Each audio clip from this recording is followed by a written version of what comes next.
9살? 이때쯤에 그게 완전히 터져버렸어. 그래가지고 제가 가출을 해버렸어요. 어머. 저 빨리 취업해야 돼. 저 쉬면 안 돼요. 빨리 졸업해서 빨리 취업해서 빨리 일해서 엄마랑 빨리 뭐 여행도 가야 되고요. 할 게 너무 많아요라고 얘기를 했던 것 그래서 같아요. 엄마를 기쁘게 해드려야 되겠다. 네. 엄마의 기대에 부응하고. 그게 궁극적인 목표였던 것 같아요. 그게 궁극적인 목표였던 것 같아요. 그렇구나. 주관적으로 좀 우울하다고 느끼세요? 한동안 좀 그랬던 것 같아요. 그때가 이제 프로젝트를 주어주셔가지고 그것도 해내야 되는데 이걸 하다 보니까 이제 엄마랑의 시간이 거의 없어진 거예요. 그러다 보니까 엄마도 서운함을 티내고 그러다 보니까 난 노는 것도 아니고 나 일하는데 너무 힘들다. 스트레스 받고. 내가 없구나라는 게 느껴지면서 우울했던 것 같아요. 그때. 네. 굉장히 중요한 부분인 것 같아요. 이거는 정말 자세하게 이야기를 나눠봐야 돼요. 자, 그러면 어릴 때쯤 어떤 아이였어요? 어릴 때 되게 소심했어요.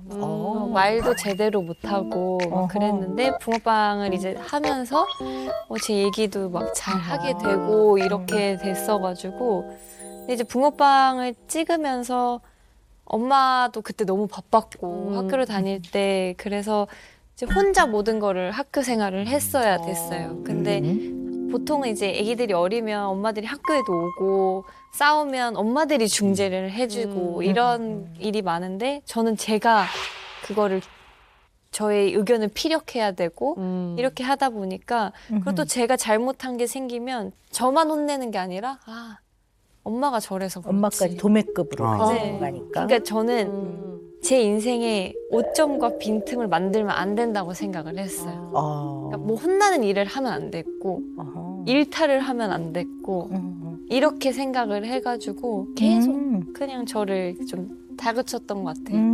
본인을 굉장히 이렇게 단둘이 하면서 네. 이렇게 채찍질을 했군요. 네. 그런 생각을 구체적으로 한 게 언제였어요?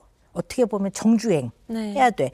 이런 생각을 좀 구체적으로 하게 된 건 대체로 언제쯤인 것 같으세요? 제 엄마 아빠가 헤어지고 붕어빵 나가고 하면서 초등학교 때였던 것 같아요. 너무 이르다. 어릴 때. 네. 저는 빨리 성인이 되는 게 꿈이었거든요. 학교 다닐 때도 교원아 너 그렇게 빨리 취업 안 해도 돼. 왜 그렇게 취업하려고 해? 했는데 저한테 시간이 없어요. 막 저 빨리 취업해야 돼. 저 쉬면 안 돼요. 빨리 졸업해서 빨리 취업해서 빨리 일해서 엄마랑 빨리 뭐 여행도 가야 되고요. 할 게 너무 많아요라고 얘기를 했던 것 같아요. 그렇게 빨리 해서 멋진 모습이 돼서 또 엄마의 자랑이 되고 막 그렇게 돼야 된다고 그때 초등학교 때부터 그렇게 생각을 했던 것 같아요. 그래서 엄마를 기쁘게 해드려야 되겠다. 네. 엄마의 기대에 부응하고. 그게 궁극적인 목표였던 것 같아요. 그게 궁극적인 목표였던 것 같아요. 그렇구나. 궁극적인 목표까지. 그러니까 엄마의 기대에 부응하고 엄마를 기쁘게 해드려야 되겠다라고 네. 취업을 해서 열심히 직장 생활을 했는데 엄마가 자꾸 서운하다고 해. 그러니까. 그럼 그 전부가 없어진 와장창 흔들리는 거니까 무력감을 느꼈을 수 있을 것 같아요. 왜냐하면 엄마와 시간을 많이 보내려면 회사 일을 덜 해야 돼. 맞아요. 회사 일에 최선을 다하면 어쩔 수가 없어. 맞아요. 엄마 이제 어깨에 그 무게를 좀 덜고 엄마 삶도 살아라고 그러니까 야, 너는 선을 긋는구나 막 이래 그러니까 나는 그럼 어떻게 하라고. 그러니까 나름 이제 더 이상 내가 쓸 방법이 없는 것 같다라는 무력감. 이것 때문에 우울했던 거야. 무력감 때문에. 맞는 것 같아. 솔직히 말 엄마 때문에도 우울함이 있었어요. 엄마가 계속 그렇게 왜 넌 나랑 시간을 안 보내니 뭐 서운하다 이런 얘기를 막 하고 네. 잘못한 거 아닌 것 같은데 네. 이제 결과적으로 보면. 네 이제 엄마 그날 힘드니까. 원래 엄마랑 저녁을 같이 먹기로 했는데 좀 일이 늦게 끝나서 그럴 수 있죠. 막 지하철에 구두를 신고 가는데 엄마가 됐어 오늘 밥 먹지 마 그냥 집에 가서 쉬어 이러는데 진짜 그 지하철 안에서 사람들이 다 보게 엉엉 울었어요. 그랬구나. 나 끝나고 바로 가는데 그 밥 먹는 게 막 이러면서 막 울었던 것 같아요. 그렇구나. 울면 또 엄마 기분 나빠지거든요. 다 닦고 엄마 그래도 대패 삼겹살 먹자 해가지고 그냥 와, 나 그냥 식당에서 기다리고 나 혼자 먹고 있을게, 와. 이렇게 아는 척하고. 척하고. 이 지금 몰랐어요. 지금 씨가 말한 거 알고 지금 계셨어요? 얘기하니까 네. 그때 사건이 생각나요. 이렇게 얘기를 해주면 좋은데 규현이가 지금까지 오늘 제가 얘기를 들어보니까 만약에 뭐 울면서라든지 아니면 어떻게 해서라든지 나한테 알려줬다면 나도 그렇게 행동하지 않았을 텐데 안 하고 지금까지 세월이 지나다 보니까 얘 감정 깊이를 못 들어간 것 같아요, 제가. 친구랑 한번 얘기를 했는데 친구가 그러더라고요. 규현아, 싫으면 싫다고 얘기하고 힘들면 힘들다고 얘기해도 돼 하는데 저는 그 말하는 방법을 모르더라고요. 말해본 적이 없는 것 같아요. 평생을 살면서 저 이거 싫어요, 저희 못하겠어요를 말해본 적이 없는데 어렸을 때도 그런 것 때문에 제가 규현이한테 엄마한테 진짜 혼난 적이 있어요. 네. 어렸을 때 촬영을 갔는데 너무 더웠어요. 너무 더웠는데 긴팔을 입혀 가서 제가 촬영 스태프한테 부탁을 해서 잠시만 반팔을 하나 사입혀야 될 것 같다.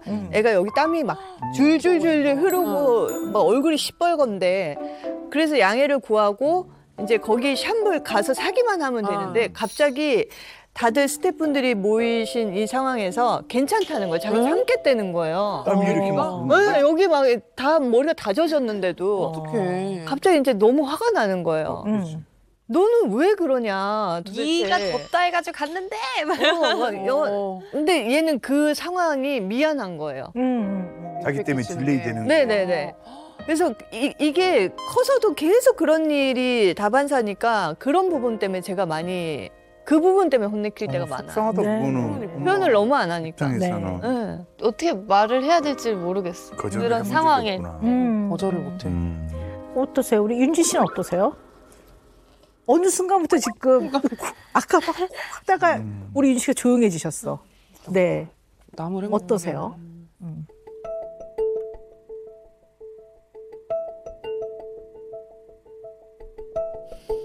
위험해요. 제 제 경험으로. 들어봅시다. 위험하다는 게 어떤? 그러지 말란 얘기죠. 그러니까. 지금 규현 씨한테 그 얘기 해주고 싶으신 거죠?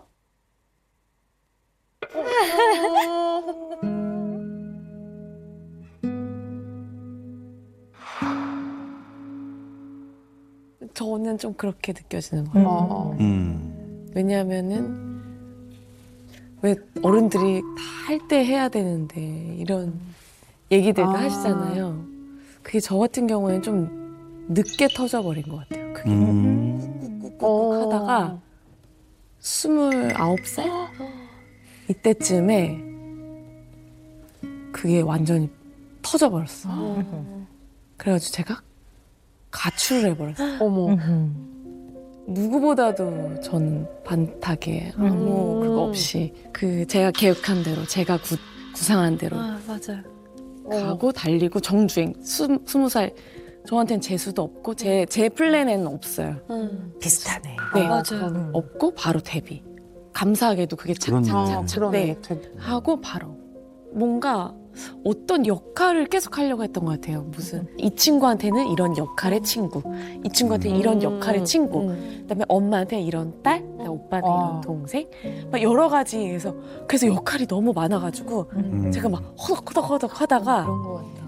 결국에 그 역할을 이름표를 다 빼가지고 제 이름표만 딱 남았는데 그걸로선 제가 아무것도 할 수가 없는. 그래서 그 물에 이렇게 다리가 쫙 찢어져가지고 빠질 것 같은 이미지만 계속 있어가지고 늦깎이 사춘기를 그렇게 겪어가지고 그때 제가 내가 어쩌면 마음이 좀 어른으로 가는 과정 중에서 부대낄 때 이런 것들을 좀 솔직하게 누군가랑 나눌 수 있었다면 얼마나 좋았을까.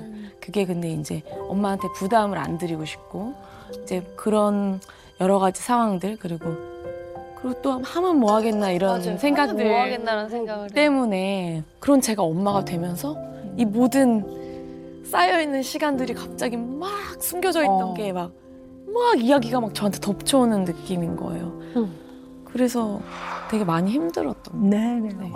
윤지 씨도 비슷해요. 굉장히 모범적이고 맞아, 최선을 맞아. 다하고 성실하고 네. 부모님의 또 여러 가지 어려움 그거 너무 잘 알고 있단 말이에요. 그러니까 내가 그래서 매일 잘해야 소주 두 돼. 병씩.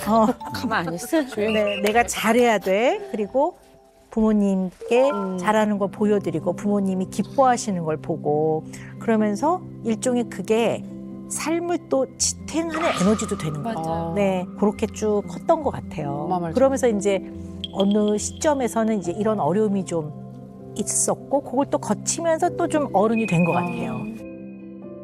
아 근데 딱 걸리는 게 그런 말 하셨잖아요, 규현 씨가. 직장 생활에서도 직장 동료들 내지는 거기는 이제 호텔이니까 또 많은 고객들이 와서 그들이 행복해 하잖아요. 네, 네. 그런 걸 통해 내가 행복하더라. 네. 그러면 엄마를 행복하게 해주고 직장 생활을 같이 하는 동료가 행복해하는 걸 보고 그 호텔에 오는 고객들이 행복해하는 모습을 봐. 그것이 나의 행복이다? 맞아. 걸리지. 내 입장에서 딱. 맞아. 누군가를 행복하게 해주는 걸로 이것이 나의 행복이야. 네. 이게 얼핏 보면 어머 착하다 그러지만 사실 맞아요. 냉정하게 보면 그 안에 자기 자신이 없는 거잖아요. 그렇죠? 남을 행복하게 해주기 위해서 나의 많은 부분들을 쏟는단 말이에요. 맞아요. 네, 그래서 이런 분들을 people pleaser라고 해요. 이게 뭐냐면 please 하는 것처럼 과도하게 친절하게 대해서 다른 사람을 기쁘고 편안하고 행복하게 하는 것이 굉장히 중요한 사람. 네, 그러니까 다른 사람한테 좀 많이 맞추는 거죠. 예스 네. 걸이네. 네, 예스. 그렇죠. 예, 예스걸이 될 수도 있고 다른 사람이 좀 기분 나쁘거나 불쾌할 만한 거를 또 안 하고. 못 하는 거죠. 네. 약간 우리 규현 씨 같으면이죠. 네. 호텔 리어니까 사실 호텔에 온 투숙객이 행복해하는 거는 직업적 역할이에요. 이런 게 이제 굉장히 인간관계에서 애를 쓰고 노력하는 거는 분명하지만 이런 것이 결국 궁극적으로는 나를 위함이어야지 맞아. 이 사람을 기쁘게 하기 위해서가 더 비중이 크면 과하지. 과한 거지. 맞아, 과해요. 생각했어. 네네. 프로페셔널한 나의 직업적 역할인 맞아. 거지 내가 언제나 다른 사람을 기쁘게 해주려고 그쵸. 사는 필요 없다고 아까 말씀해 이것도 되게 중요한 얘기고요. 사람이 살다 보면 뭐 안 맞거나 좀 서로 기분이 좀 안 좋거나 하는 갈등이 생길 수 있는데요. 이 갈등이 생기면 너무 마음이 힘들어요. 심지어 엄마가 야 너 오늘 대패 상에서 됐어 이러면 아 엄마 뭐 이럴 법도 한데 막 너무 힘들고 막 눈물이 나고 막 본인의 욕구나 이런 거는 좀 잘 돌아보지 않고 타인을 더 우선시해요. 늘 이렇게 딱 더듬이를 세우고 있어야 되니까 너무 레이더를 피곤하지. 네네 좀 피곤하죠. 그럼 이제 다 쓰고 오는 거지. 네. 100이라는 에너지가 있으면 이제 다 마음껏 쓰고 집에 오면 다 당장. 이렇게 해서 오는 거죠. 네. 그렇게 밖에서 다 지금 에너지를 쏟고 왔는데 집에 왔더니 엄마가 서운해. 네. 서겨원. 서겨원. 요즘 엄마랑 말다 그래 알았어 막 이래버리면 또 그거에 대해서 또 굉장히 상처받으시고 제가 지금 또 미안해서 그러시겠네. 입을 못 띄겠어요. 제가 너무 응석바지 엄마였던 것 같아요. 오늘 얘기를 들어보니까 그냥 나는 내 기분에만 너무 내 감정에만 달리고 있었던 것 같아요. 기현이는 돌보지 않고. 인간이 갖고 있는 멘탈 에너지, 이게 이제 정신적 에너지, 심리적 에너지라고 하는데요. 늘 에너지는 에너지 보존의 법칙이 있어요. 사람이 이제 어떤 일정한 내 마음의 에너지를 쏟을 수 있는 역량이 이 정도라고 해봅시다. 근데 연애를 시작했어요. 네. 막 정말 눈이 막 그렇게 막 헷가닥할 정도로 좋아하는 사람이 생겼어요. 그래도 부모님 생신은 챙겨요. 그쵸. 그렇지. 그렇지. 근데 날 챙기고. 좋아하는 사람이 마음에 이제 많이 차지하면 나머지는 싫은 게 아니라 조금 그 비율의 변동이 생길 수 있거든요. 그게 어떻게 보면 당연한 거거든요. 근데 이제 총합은 또 같아요. 여전히 이제 사랑하는 마음, 누군가를 사랑하는 마음이 이만큼 있는데 이게 줄었다고 해서 덜 사랑하는 건 아니거든요. 네. 또 고규현 씨의 생각과 마음을 좀 잘 귀담아 들을 필요도 있을 것 같아요. 스스로 뭔가 좀 나아질 수 있을까? 어떤 깊은 골짜기에 이렇게 좀 고여 있는 느낌이 지속이 돼서 그런 것들로 하여금 좀 나아질 수 있을까라는 걱정을 제일 많이 하게 되는 것 같아요.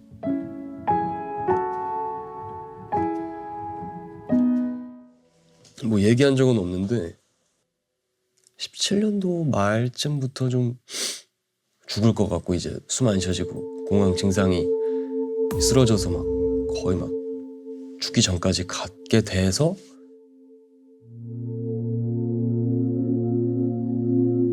그렇게 이제 병원을 다니게 된 거죠. 좀 공황장애랑 그 우울증, 그 양극성 장애라는 얘기도 들었고 정신적인 것들에 대한 약을 좀 처방을 받고 치료를 받고 있어요.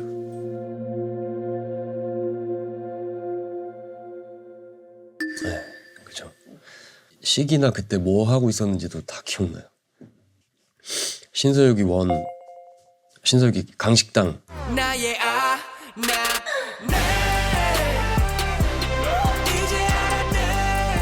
송민호 씨 축하드립니다. 송민호 씨 정말 축하드립니다. 소감 한번 말씀 부탁드릴게요. 종이가 어딨지? 종이가 어디 갔어? 둘 다 싫어요. 되게 힘든 시기에 간 적이 있었어요. 신서유기 촬영을. 가서 촬영 끝나고 형들 아무도 모르게 혼자 나와서 울고 촬영 다시 들어가고 이런 적이 있었어요. 그 시기에. 촬영 안 하면 정말 삶이 비극 같은 느낌이었고.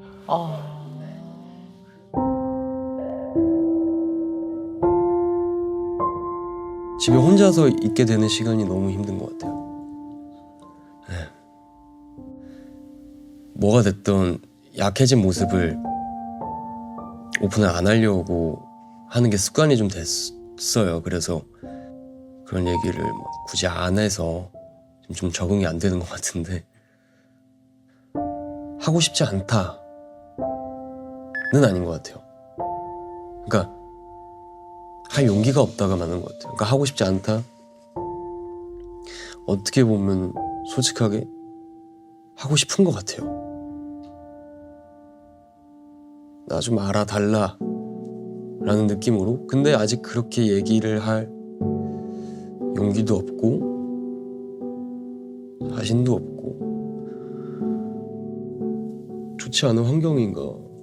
이렇게 많은 사랑을 받고 있고 나에게 힘이 되어주는 팬들이 있고 동료들이 있고 행복하기만 하면 되는 사람인 것 같은데 무엇이 나를 이리도 즐겁지 못하게 하는가에 대한 고민이 사실 되게 커요. 이런 나의 상황을 남들이 알면 전혀 공감 못할 텐데. 배부른 소리 하나 할 것 같아.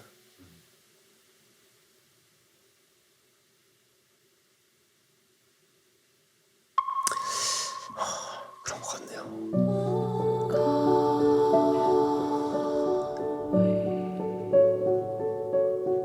우리 민호 씨가 좀 용기 내서 말씀을 해주셨습니다. 뭐 너무 공감하는 바고 저는.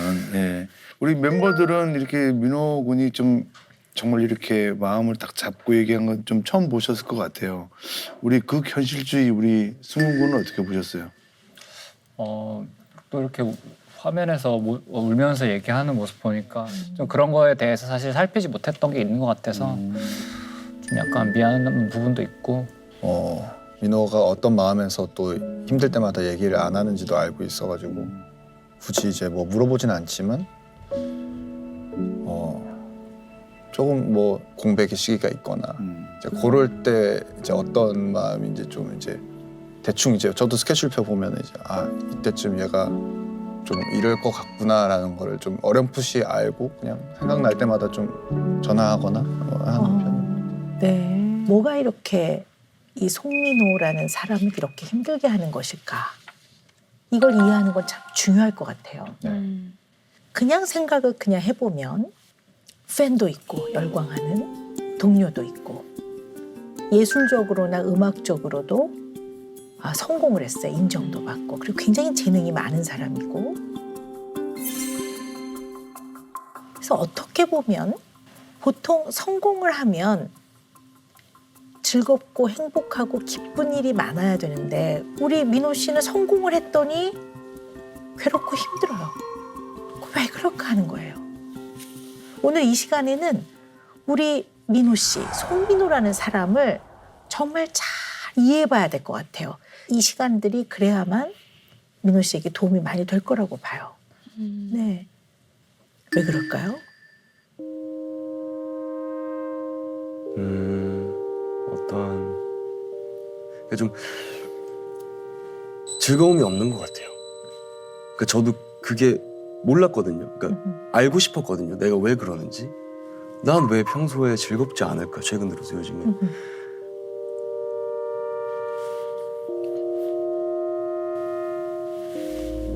그냥 평범한 생활을 한다던가 TV를 본다던가 뭐 TV 보면서 밥을 먹는다던가 그런 것들도 어떨 때는 힘들어요. 그러니까 아, 그렇군요. 조금 어려운 얘기를 제가 하려고 하는데요. 의학적으로 대뇌에는 도파민이라고 하는 신경전달 물질이 있어요. 근데 이 신경전달 물질은 인간의 감정과 행동과 충동에 굉장히 영향을 많이 줘요. 상당히 다양한 상황에서 인간의 정서와 행동과 사고 기능에 굉장히 영향을 많이 주는 신경전달 물질이에요. 그런데 도파민이란 신경전달 물질이 활성화됐을 때는 대뇌 안에서 내인성 오피오이드라는 신경전달 물질이 나와요. 약간 오피움 같은 이런 역할을 하는 신경전달 물질이 나온단 말이에요. 예를 들어 우리 민호 씨 같은 분이 창의적인 과정, 창조의 과정에서 막 이럴 때도 쫙 올라가요. 그 과정 작업이 끝나고 안정된 상태. 아, 됐어. 내 좀 쉬어야지. 이 상태가 되면 본인이 다시 내인성 오피오이드가 뚝 떨어지면서 다시 본인을 괴롭게 해야 다시 대뇌에서는 내인성 오피오이드가 나오니까 언제나 본인이 편안할 수가 없는 거예요. 어떤 얘기인지 아시겠어요? 네네. 그래서 그 감각을 잊지 않으려고 그런 예술적인 감각이 악상이나 이런 게 떠오르지 않을 때는 그런 감각을 약간 고통을 느끼는 걸 찾아다녔을 가능성이 커요. 예술적인 센스가 있어도 괴로워, 편안해지면 편안해서 또 괴로워. 지금 그런 상태인 것 같아요. 제가 봤을 때는. 지금 너무 좀 정확하게 간파를 나간 것 같아서 정확하게 막 나는 뭐 아티스트적인 무언가 창조를 해야 돼라는 생각을 하고 있는 건 아니지만 들어보니까 무의식적으로 그런 생각을 계속 하고 있는 것 같아요. 최근에 뭐 꿈이 뭐예요라던가 앞으로 어떤 뭐 사람이 되고 어떤 아티스트가 되고 싶어요라고 했을 때 저는 항상 대답을 계속해서 창작 일을 하는 거에 있어서 그런 결과들을 내놓고 인정받고 그런 일들을 오래도록 하고 싶은데 근데 걱정은 그렇게 할 땔감이 오래 떨어지는 게 무섭다라는 말을 굉장히 자주 했었거든요. 그게 걱정거리 중에 또 하나였고 고민 중에 현재도. 근데 그런 말씀을 해주셔서 놀랐어요. 민호 씨 인생에서 의미 있는 대상이 있습니까? 그걸 물어보는 거예요.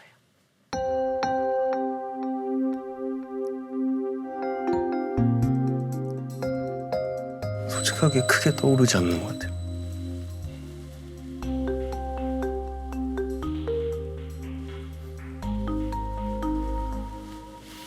팬분들 너무 감사하죠. 네, 그렇죠. 그분들이 없으면 좀 뭐 의미가 없고 이런 거는 성립이 되지만 방금 말씀하신 그 이상의 어떠한 그 이상 속 깊은 터치를 주는 세상은 크게 떠오르지 않는 것 같아요. 이게 민호 씨를 힘들게 하는 굉장히 중요한 이유 중에 하나라고 생각합니다. 네.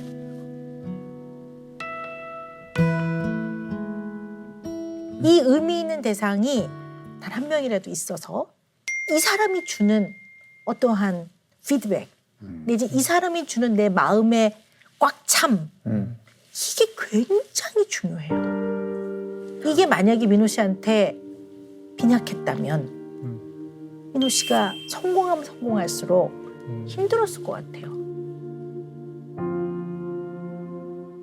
그러면 민호 씨한테 있어서 가족 얘기 좀 들어볼까요? 사실 의지가 되는 편은 아닌 것 같아요. 뭐 멤버들도 이제 마찬가지지만 이제 어쩌다 보니 이제 가장의 역할을 좀 하고 있고 그래서 그런지 가족이 굉장히 소중하지만 내가 가서 마음껏 쉴 수 있는 둥지 같은 느낌은 아닌 것 같아요.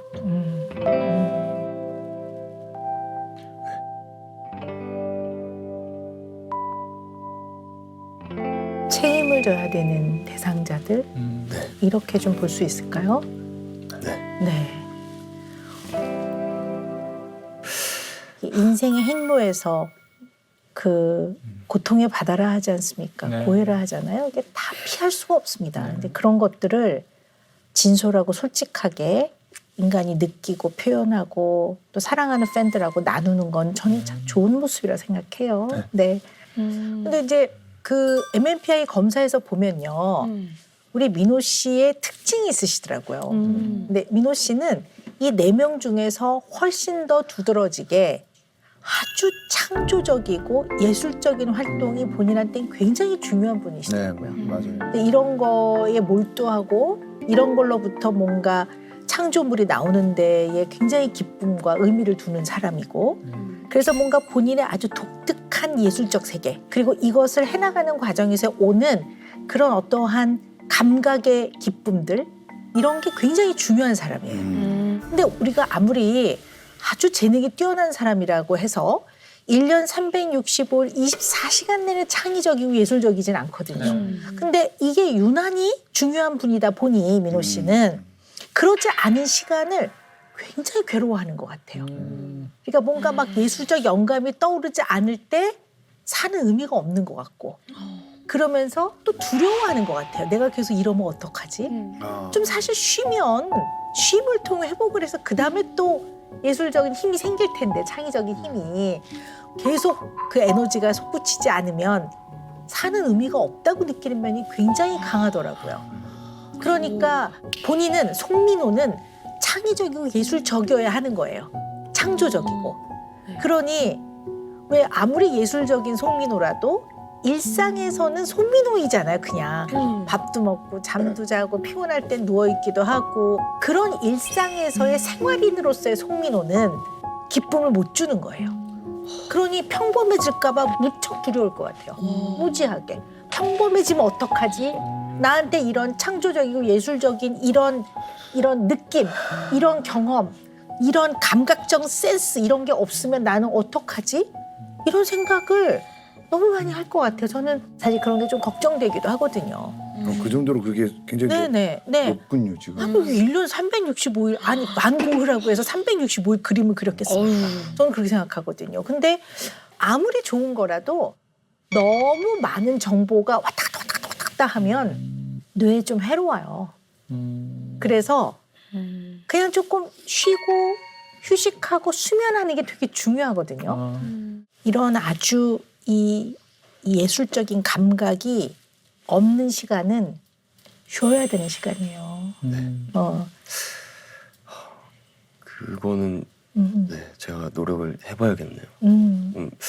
사실 이유를 모르겠으니까 내가 왜 이렇게 편히 쉬지 못하고 힘들까 막 계속 이유를 몰랐었는데 오늘 말씀해 주시는 것들로 좀 어느 정도 이유를 알게 돼서 네.